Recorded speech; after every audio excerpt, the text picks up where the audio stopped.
Oh, next we're getting into the most conversational, no, controversial anime airing right now. One of the two most controversial animes airing right now. We're gonna talk about Blue Lock right now. This is my opinion on Blue Lock, and this is why I feel like Blue Lock is greatly misunderstood by the masses. Um, Blue Lock is advertised and shown as like a sports shonen battle manga, right? Very much. I think it can be. If they wanted to do that, they have the ability to do it. Because season one was better. Season one animation was a step above season two. I won't deny that. But season one CGI, it wasn't always the best. But to me, it's always passable. I'm fine with the slideshows that we're currently having in this season of Blue Lock. It doesn't bother me too much because I view Blue Lock as not a battle soccer sports shonen. I view it more as a sports psychology masterclass.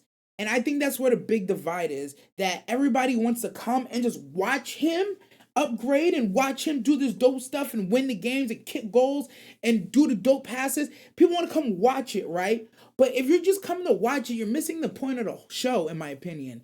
Ego is literally trying to tell you that if you're not the strongest, you're not the fastest, you're not necessarily the smartest, there's something you can find, there's something you could do to raise your skill, to bring another dimension that you're missing out on. If you can unlock your mental, if you can just play to your strengths and find out what you're good at. That's why I love that all these individual players, they have these cool little nicknames or their cool little gimmicks of that one thing that they do better than everybody else. And that's what gets them here. And I feel like Blue Lock really goes into the psychology of how you have to think, how you have to consider, how a person who doesn't have the physicals has to play to get better at a sport that they are clearly at a disadvantage at. You know, it's one of those things like I said it in the reaction, I'll say it again. If you've played any sort of organized sport, if you've ever been coached in an organized or individual sport that like you played in a league with like referees and points and wins and losses and stuff like that, Blue Lock would speak to you, and let me not just say played. If you also were like genuinely into it and you're really trying to improve, Blue Lock will speak to you on a mental level of like some of the things your coaches was telling you will resonate now, and you're like, yo, coach was always talking about that. Yo, he was always telling me that I need to do this, that, and the other. Like for instance, I love that Eagles like look. You have to be adaptable and you have to be able to be seen, but you also have to be able to subjugate these guys. And I love that the subjugate line came back around because that's things you have to imagine. If you have two people on your team who's an absolute ball hog, right? If you want the ball, you have to go out of your way to make sure that they can't ignore you. You have to be unignorable. And I love that this episode, the three mobs, sorry, Sagi, I'm putting you with the mobs right now. Shout out to those mobs, Nanose and Hiyori. They was actually balling. They was putting in work.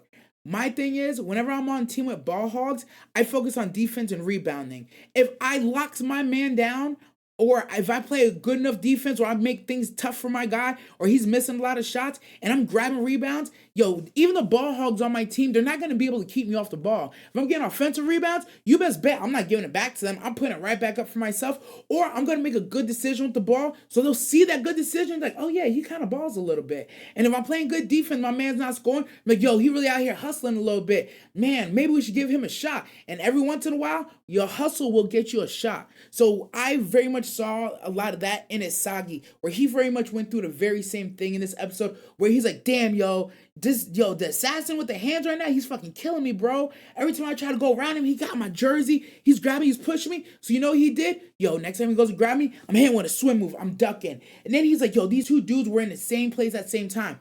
I have to beat them to the spot naturally. I just have to make the best decision on the fly. And he was just doing it.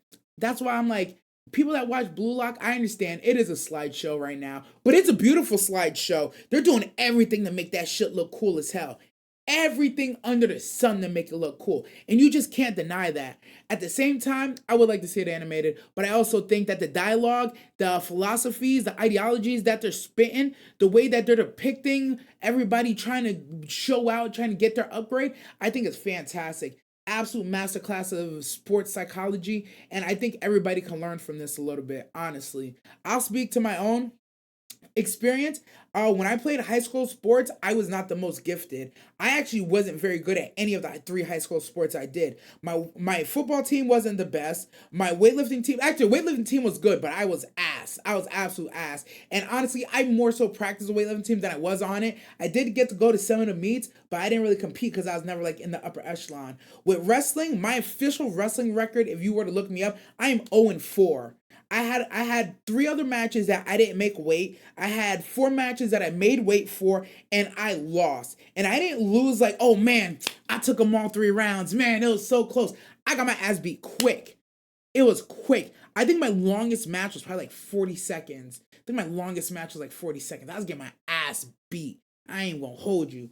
But I say all that to say, there was things that I was learning in high school during sports that I wasn't able to apply to sports until I got older. That's why, believe it or not, as I got older, I got better at basketball. I know that actually sounds stupid, but that should be how it be. If you're playing basketball for that long, you should hypothetically get better. Ping pong, I was always good at ping pong because my mental was strong and I have good paddle skills. But there was a lot of little things like, trying, like when you do what you do in the drills, you got to do in the game.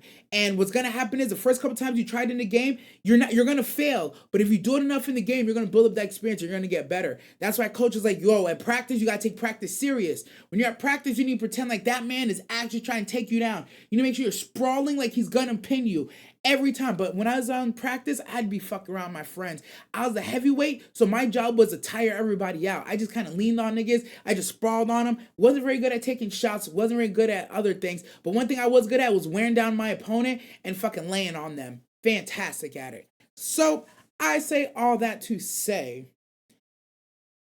Blue Lock animation, all right, I hear you. But don't you ever say the story's not good. If you just came to see a battle of soccer shonen, that's your fault. Listen to what Ego says, watch the dialogue, understand what they're applying to level up, and you too can learn and get better. I'm just like Isagi. I be watching Blue Lock and I'm like, yo, that's what I need to do. That's my problem. I'm gonna apply that for myself. But anyways, that's my masterclass on why this is a masterclass. Whew. But also, yeah, it's a true tale of putting practice into motion and what mentally, psychologically separates the good from the greats. That's the big part. It's the mental and physical that separate the goods from the greats that I feel like Blue Lock does especially where. It's especially where. I just think that the animation truly on Blue Lock is more of a what's the word I'm looking for? It's more of a bonus, not a requirement. It's more of a bonus, not a requirement. Because it's an anime, of course I want to say animated. But at the same time, I feel like with if it's just a slideshow with the words, I'm still enamored by it. Look at this frame. It's a beautiful or look at this frame. It's a beautiful frame. I love it, but other haters will say it's lame. But whatever. I'm not here to change a hater's mind. I'm just here to tell my story and move on. All right, let's take a quick break. We're gonna talk to chat real quick, and then we'll get back to the rest of just the tip. The best parts is the witches jumping them. No Ram Amelia, Rados, Ram, and Reinhardt is too OP. No, the witches jumping them is absolutely hilarious, bro. Like, I thought it was gonna be one, then I thought it was gonna be two, and then we got four. I'm like, oh, this is the full jumping. Like, we're here to literally run the pockets. We're literally here to run the. Oh, I was right. It's this side. This side did have it. I was right the first time. I don't know what I pointed to when I did this, but it's probably absolutely hilarious. Aizen killed them all, so good that I have returns going on Zachary. Gods be beefing Ichigo's the main merc. No, honestly, everybody's trying to hire Ichigo to merc somebody, which is actually pretty funny to me. They talked about the dragon in season 2. I think season 2. Ooh, OG's I forgot OG's the resident Daimachi expert. That's right. That's right. Batty, depends who. I'm bringing this manga tonight. Momo likes some old school thugs. I'm dead. Blue box over blue lock. I actually agree with that. That's not as a controversial thing as you take as you think it is.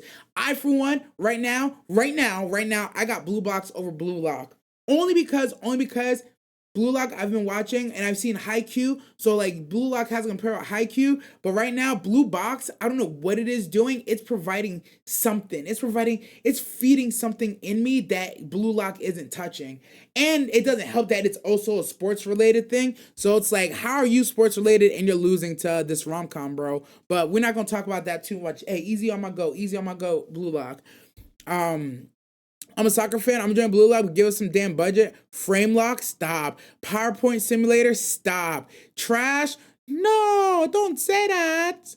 Don't say that. Don't say trash. It's not trash. This commercial break is brought to you by Crystal Water. It's a water that I drink because that's a water that I can afford. I was talking shit. So it's a water that I spilled. Damn, but because it's Crystal Light, you know it's not going to leave any stains or any residues. If you're thirsty, don't drink a Diet Coke. Drink Crystal Light. I wonder if Crystal Light's even the name of the water that I drink. I feel like that's not right. I think it's just crystal water. Oh well. If my anime has no shotties, at least give me budget. There's a shotty in the anime. There's one shotty. We got the baby girl Chigiri. You know what I mean? Baby girl Chigiri. Best shotty around. Only shotty in Blue Lock. Okay, this brief commercial break is officially